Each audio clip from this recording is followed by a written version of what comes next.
We got a big injury update on Coop, and we got a big Puka Nacua injury update. Will he have to miss time? If so, what will the Rams do? We got Week 6 winners and losers, PFF grades, and more. That's coming up next on Locked On Rams.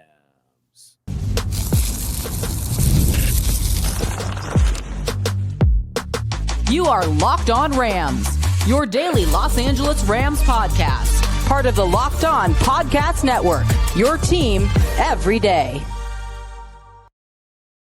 What is up, Ramley, and welcome to another episode of Locked On Rams, your daily podcast covering your Los Angeles Rams. Free and available wherever you get your podcasts. Locked On Rams, part of Locked On Podcast Network, your team every day. We're also available over on YouTube, so if you haven't yet, do us a huge favor. Join the party, getting close to 20,000 subscribers. So if you haven't yet, do us a huge favor, hit the subscribe button, hit the notification bell. And if you watch every episode and want to support the show, hit the like button, drop a comment down below. Also, podcast listeners, write us a review and we'll read on the show.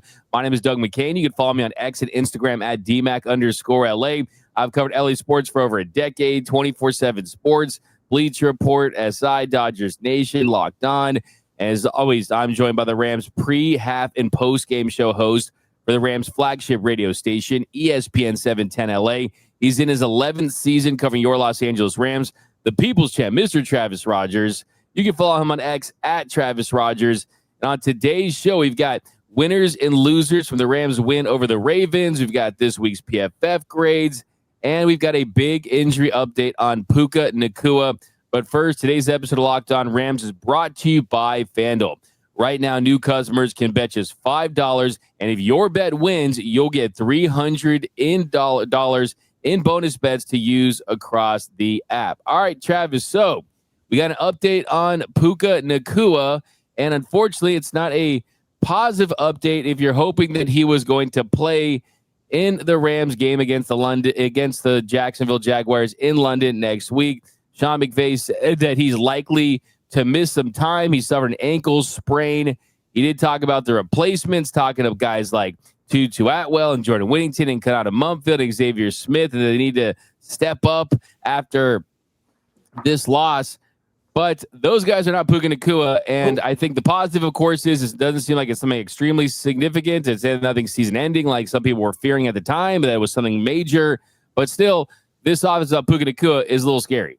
Yeah, I thought that once we saw him, fall in the corner of the end zone like that and that he got up and then he fell back down the way he did. And, the CBS, or I guess it was Fox, kind of zoomed in really tight on his face. You could tell he was in agony. Puka Nacua might be the toughest wide receiver in football. The dude is an absolute beast and, has taken an incredible amount of punishment and always pops back up. Go back to the opening game of the season. He gets his face split open. He runs off. He gets it sewn back together, and he's back out there running around like it never even happened. So his toughness has never been in question. And when he went down the way he did and was writhing on the ground in pain, you thought, okay, that is a very, very bad sign. Now, I was a little more optimistic / curious that he was back in the game in the second half, in a game that you clearly had control of. I thought that was kind of interesting to see. It didn't make a ton of sense to me, but it also was like, okay, I was talking with DeMarco on my radio show yesterday, and he was in Baltimore with the team, and he said that after the game, Puka was kind of bouncing around and high-fiving fans and looked like he was feeling pretty good. So I don't think that this is a catastrophic injury, like you said, but the Rams offense without Puka Nacua, like, we haven't seen it in a really long time. We don't know what that looks like. Now, the good news is Davante Adams is Davante Adams, so you still have a weapon on the outside, but those other guys that are going to need to step up, we'll see. I like Whittington. I think he's a nice player. I think my feelings on Tutu have been well established, but he's had a pretty good year so far. So I guess if there's a time to see what it looks like, it's right before the bye. It's against an opponent like Jacksonville, and kind of see what it is. But this is nothing but troubling news. He's other than Matthew Stafford, he's your best player on offense. Yeah, I think in the NFL, we see around the league, there's a lot of significant injuries, and a lot of them that there's no hope for return. I mean, you saw the 49ers losing Nick Bosa and Fred Warner and losing the Tampa Bay Buccaneers. Even that Buccaneers team, Puka out with the hamstring injury, you're losing Mike Evans. So I think in the NFL, of course, you always have to find silver linings because guys are inevitably going to get injured. I use an opportunity. I really do. Obviously, this offense is at its best when Puka Nacua is in it. But I think it's an opportunity for Sean McVay to show the league that he's still a great offensive mind. He still can scheme up his offense to win against any team. And I think, too, you mentioned a guy like Jordan Whittington. I mean, Tutu Atwell, Devontae Adams. Are they going to be here next year? Are they long-term fits for this Rams team? Contractually, they could be off the books after this season. Jordan Whittington is not. So that's a good opportunity for him to get some more opportunities. I mean, Tutu Atwell dealt with the hamstring, was inactive last week. I think he comes back. He could be featured. And I think the number one thing for me is Devontae Adams. It'd be great for Devontae Adams to string together either a couple of 100-yard games where he's maybe getting multiple touchdowns, and whenever Puka returns, it's okay. I have a better understanding of the offense. I have better chemistry with Matthew Stafford, and it's that true 1A and 1B that we were hoping they were going to be when the season started. Yeah, I love what you said, Doug. I think that's a great point. I think the idea of Sean McVay being able to say, hey, guys, I'm still Sean McVay. You know this, right? That I get it. I got Matthew Stafford, and I got Puka, and I got Devontae, and, Kyron Williams is a really good player, et cetera, but I can come up with some stuff. I still know how to devise an offense, even if I don't have, a full house of cards. I can still put together something that's going to work. I think the challenge for him is probably something that he relishes. That it's an opportunity to kind of flex like that all over again and force him into some decisions that maybe he might not make otherwise, because you do have a talented player like Puka. So I think you're onto something there. And look, and let's be honest. London games are weird.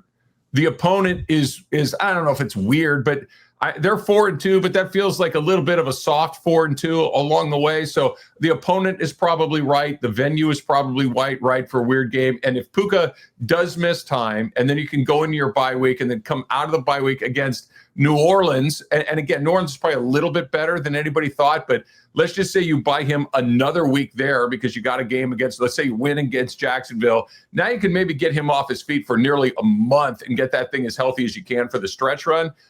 As far as the timing goes, I guess this is the best you could hope for. It is, absolutely. I think that's a fantastic point. And look, they're a 4-2 team. I mean, that's like you talked about on the show, one of your lines. I mean, you got to put that money in the bank, right? And there's some money in the bank, and they've won some games, they've lost some games, but still, Jacksonville is winnable because it's London, and you've got a really good defense that can hold offenses down. And I think too, if you're Jordan Whittington, I think of the opportunity there that I think of for Puka Nacua, because let's be honest here, you don't like to say this after the fact, but if Cooper Kupp doesn't go down injured a couple years ago, Puka Nacua doesn't get his opportunity to showcase his abilities as a wide receiver. So here's my goal for Jordan Whittington. My goal for Jordan Whittington is we see at least 4 or 5 tweets saying that he's wish.com Puka Nacua, right? Seeing that he's Temu Puka Nacua. And I mean that in the most complimentary, nice way possible, right? It's a big compliment if people are saying that. Am I right? I love it. I think that's a great way to look at it. And I keep coming back to this, and I have to remind myself about this because I'm a fan like everybody else, but every one of these guys on an NFL sideline is a professional football player. They're an NFL football player for a reason. They bring a certain skill set to the league or to their team, I say, that very, very few people could do. Now, are they Puka? No. But can they get open?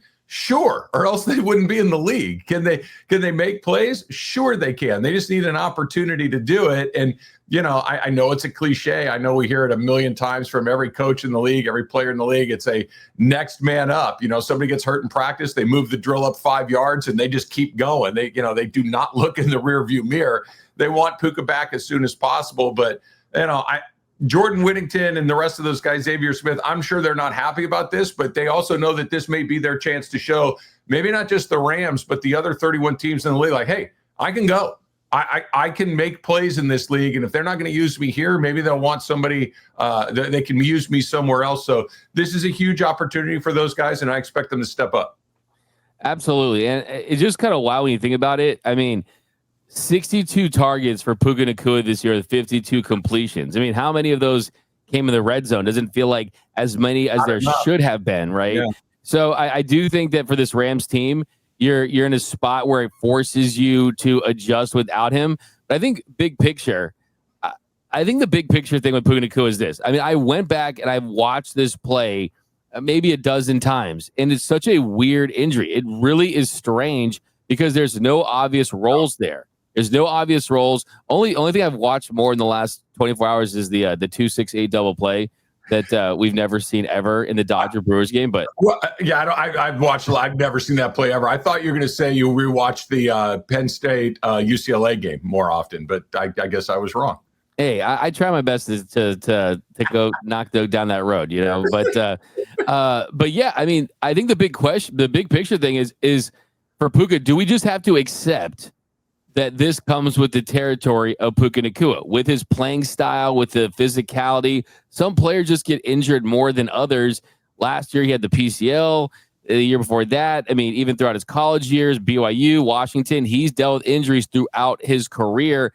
I think at this point, it's no knock on the guy. I mean, 80% of the league gets injured, but I do think that you kind of almost have to bake this into his seasons at this point.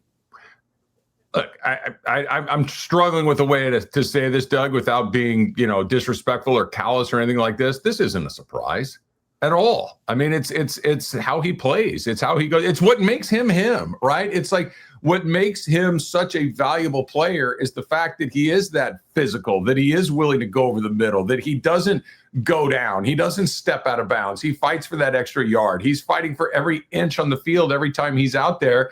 And he's a big, strong, powerful, relentless athlete. It also means he takes a ton of punishment.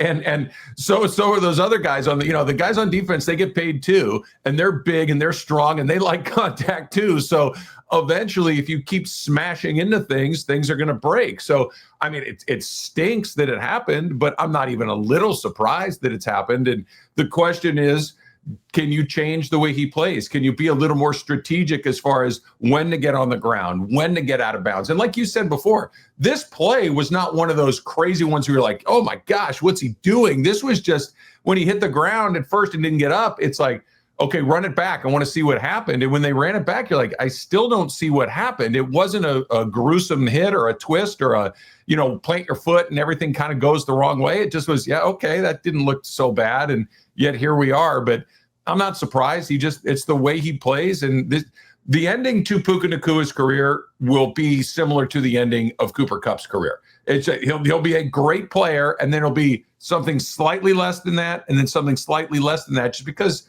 they're human beings. They get pounded like this, they're eventually going to break. Yeah, I think you're right. And you just can't change a thing. You really cannot change a thing. I mean, who knows? Maybe down the line, he transitions like a tight end or something. But, I mean, you can't change the way a guy like that plays, because that is what makes him successful. So I totally agree. And it's not like he's not doing everything in his power in the offseason, training-wise. I mean, he looks like he's in the best shape of his life. So I think there's that as well. But coming up next, what other adjustments will the Rams make without Puka Nacua? And we've got Week 6 winners and losers and some surprising PFF grades. That's coming up next on Locked On Rams. Nobody likes paying rent, but if you must, you might as well get something for it. That's where Built comes in, right? Built is changing the game by turning your rent payment into real rewards you can actually use. And when you pay your rent through Built, you earn flexible points that can be redeemed towards hundreds of hotels and airlines, a future rent payment, your next Lyft ride, and a whole bunch more. But Built isn't just about rent. It's about rewarding you around your entire neighborhood, right? Whether you're grabbing food at your favorite local restaurant or heading to the gym, you can still earn rewards, right? Built with your rent, it finally works for you. You're earning points every month on something you already have to pay, and it makes everyday life feel more rewarding, from your neighborhood to your travel plans. So turn your rent into rewards and start earning points around your neighborhood by going to joinbuilt.com/lockedonnfl. That's JOINBILT, joinbuilt.com/lockedonnfl. And make sure to use that link so they know that we sent you in. Also, let's talk about Rougiette, right? What do you get? It's a good question, by the way. What do you get when you have a bald eagle standing on top of a silverback gorilla riding a Tyrannosaurus Rex? You get confidence is what you get. Pure confidence. If you're looking for something beyond the usual pill, it's time to meet Rougiette Go Long. That's exactly where Rougiette Go Long comes in, right? It's not just another ED pill. It is a total game changer for confidence. The effects of Rougiet Go Long can last up to 36 hours. That means you have confidence all day, all night, and even into the next day. The process is simple. You connect with a board-certified doctor 100% online, and if prescribed, your treatment ships discreetly right to your door. And if prescribed, your treatment, like I said, right to your door. So ready to level up your confidence in the bedroom? Head to rugiet.com and use the promo code LOCKEDONNFL for 15% off your first order. That's rugiet.com, promo code LOCKEDONNFL, and make sure to use the code so they know that we sent you along. And we're off and running here on Locked On Rams. Thank you for making Locked On Rams your first listen every single weekday. Free and available wherever you get your podcast. Locked On Rams, part of Locked On Podcast Network, your team every day. All right, Travis, here in our second segment, we got some quick hitter winners and losers. And I can't believe it's already been a couple days since this game. We haven't talked about this guy very much, and that's Nate Landman. He has been an absolute revelation. I mean, he's been fantastic. I mean, 17 tackles. We're talking about historic results from this guy. I mean, 17 total tackles, a franchise record. The next closest was Byron Young with 8. And it's not just a racket of tackles and counting stats. They're all very important plays. The what he does in the run game, his height, his athleticism, and you're talking about a guy who's getting around $1 million a year. Real people money, that's a lot.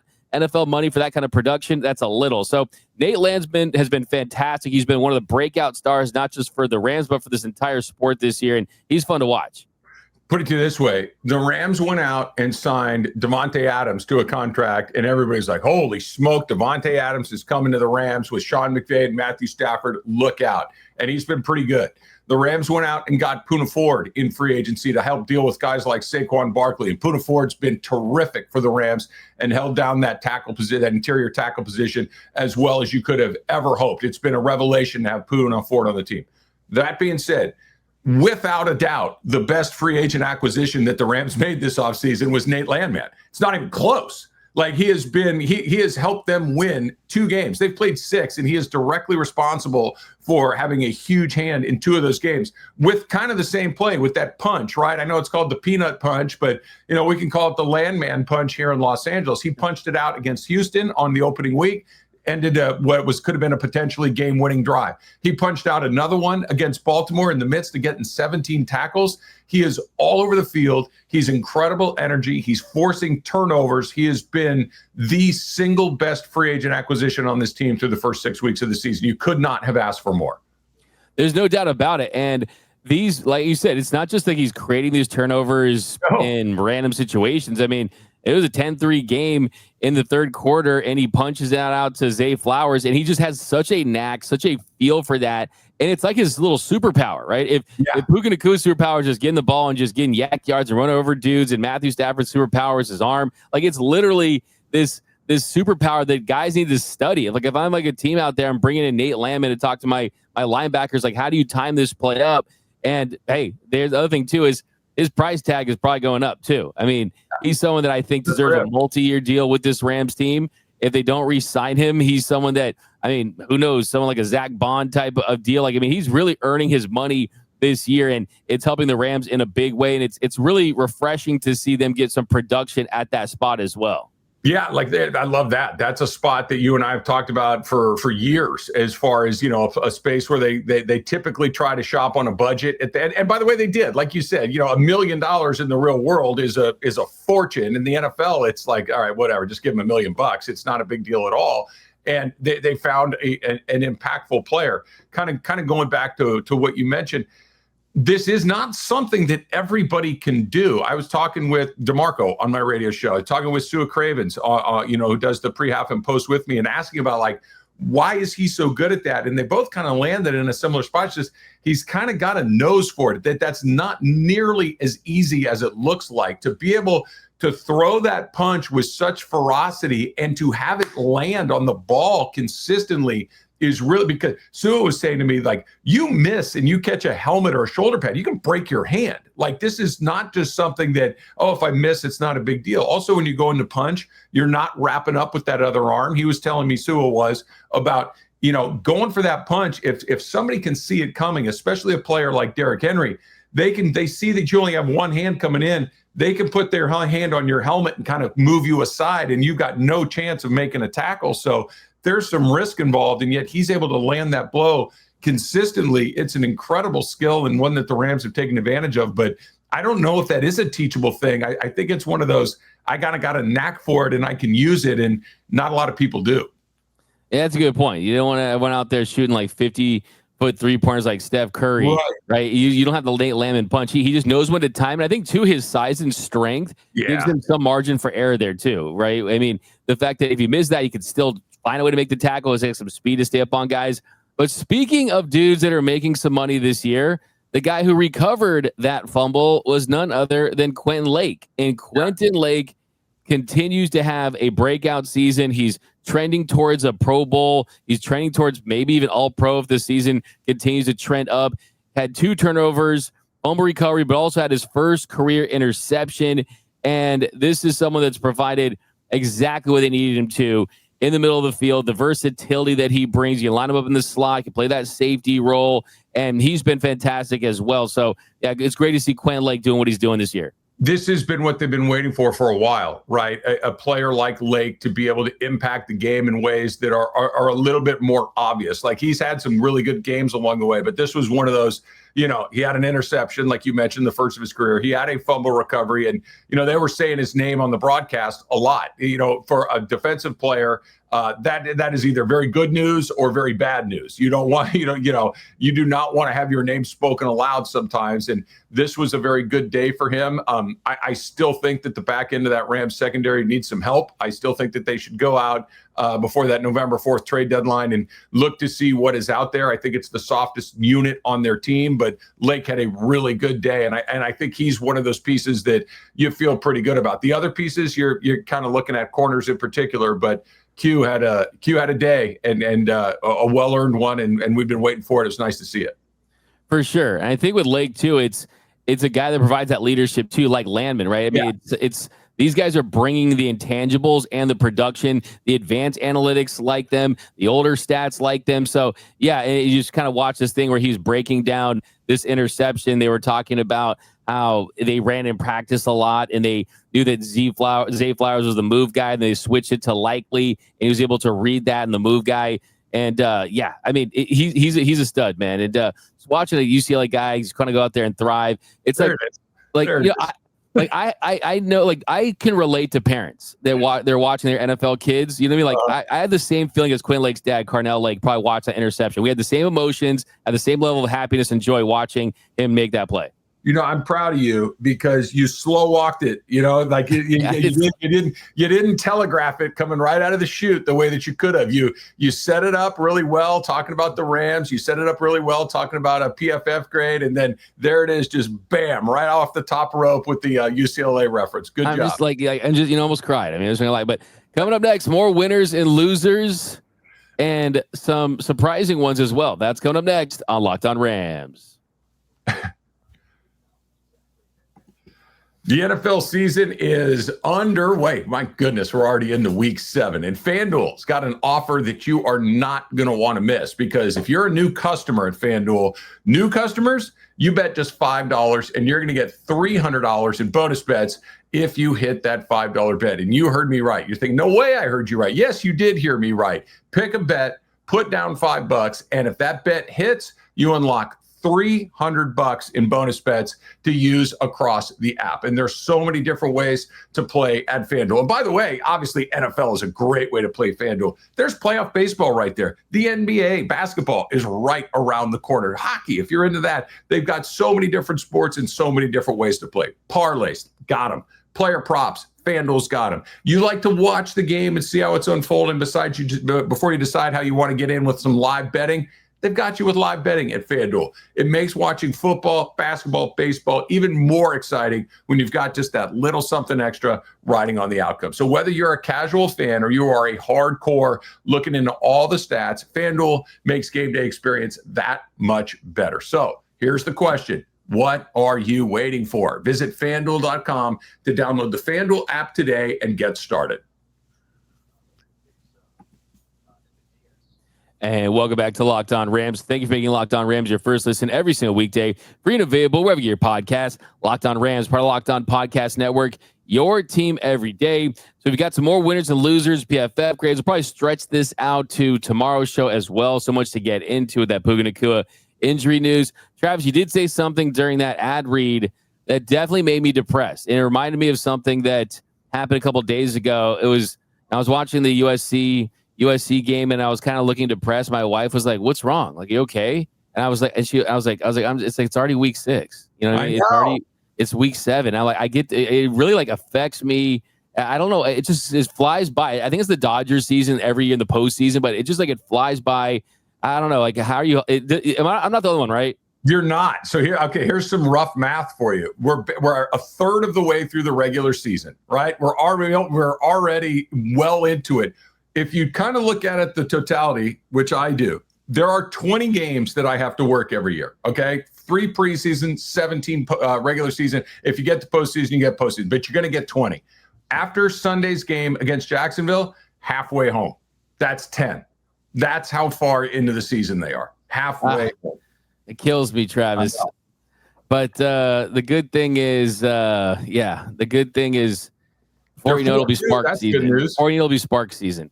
Yeah, great. But I got to talk about one horns down here, and we'll keep doing this tomorrow. Coleman Shelton, and this is kind of a deeper cut on this one. There was the play where he was pushed back into Matthew Stafford's in body right there, and he allowed that strip sack, and that is what really gave that Ravens team momentum early on. And they brought him back after he was with the Bears to improve the chemistry, give them a veteran, have a guy that could have that communication. We saw the Jalen Carter play against Bo Limmer in the division round loss to the Eagles last year. Coleman was supposed to clean some things up, and unfortunately, he hasn't performed as well as they had hoped.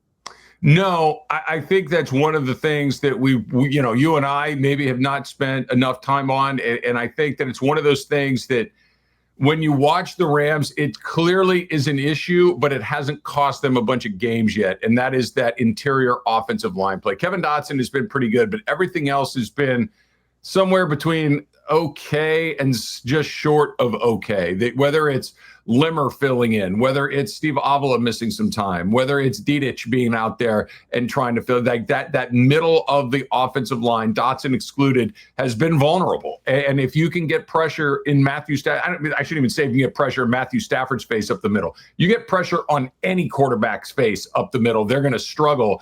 And that was the best example of it, where Shelton just gets tossed back into Stafford and the play blows up. He drops the ball, and we all know what happened after that. But it was that's something that they haven't been great at, but it hasn't been a fatal flaw yet. Yeah, and it is concerning. I mean, this is something that it's concerning enough to think like, look, could this cost them a game down the line? Sure. A very important game. So you need guys to improve. I don't want to tip off because we'll talk about this tomorrow. But there is a offensive lineman that's been with this team for a long time, has been a rock. It could even lose his job because of the performance of another young offensive lineman. So we're going to actually save that for tomorrow's show. So we got more winners and losers. We've got, we'll talk more what the Rams will do without Puka. Will we see more Terrence Ferguson, more 12 personnel, which I'm hoping we'll see? So I would like to see some more Terrence Ferguson, but I'd like to put a very specific carve out in that. I would like to see more Terrence Ferguson, but I would also like to see that end around to Terrence Ferguson thrown in the trash and never run again. That oh my God. Was awful. That was an awful play. That play was dead before they even snapped it. And I get it. He's a great athlete, and he's going to get down the field, and he's going to make catches, and he's going to run after the fact. But handing him the ball as he's coming around, that is not what he is here for. That was a absolute head scratcher to me. It was one of those, it's like the Stafford quarterback sneak. It's like, okay, look, if nothing else, we learned we never need to do that again. Right? Like sometimes they're like, we've all done this thing like, hey, I wonder if I try this. You're like, okay, that was it. I nearly died. I should never, ever do that again. I should never eat that again. I should never drink that again. And you learn your lesson one time. That's the Terrence Ferguson end around. Never again. So it's like the don't use Kershaw for 2 innings in the postseason, maybe basically ever out of the bullpen. Okay. Don't listen to me when I say this, or just don't use Kershaw. Well, that may be give him the October sweatshirt, right? pseudo pitching coach, but now he'll be fine. No, I love that you bring that up. Can we give a quick shout out to Bryce Terang for doing work for us last night? That was oh, man, that big thing moment for him. That thing's swung out. Can you imagine it's 3-2, one pitch that would have decided if you're going to tie it with a walk? That would be pretty crazy. Or just wear it and go down to first base. Yeah, I mean, he's out there just like he became Neo from the Matrix at the worst possible time. Like, I mean, why? I mean, lean into that. Yeah, we can tell you. By the way, go check out Travis and Harry Rees for Locked On Dodgers. Yeah, absolutely, baby. No doubt about. But yeah, one last thing on Terrence Ferguson.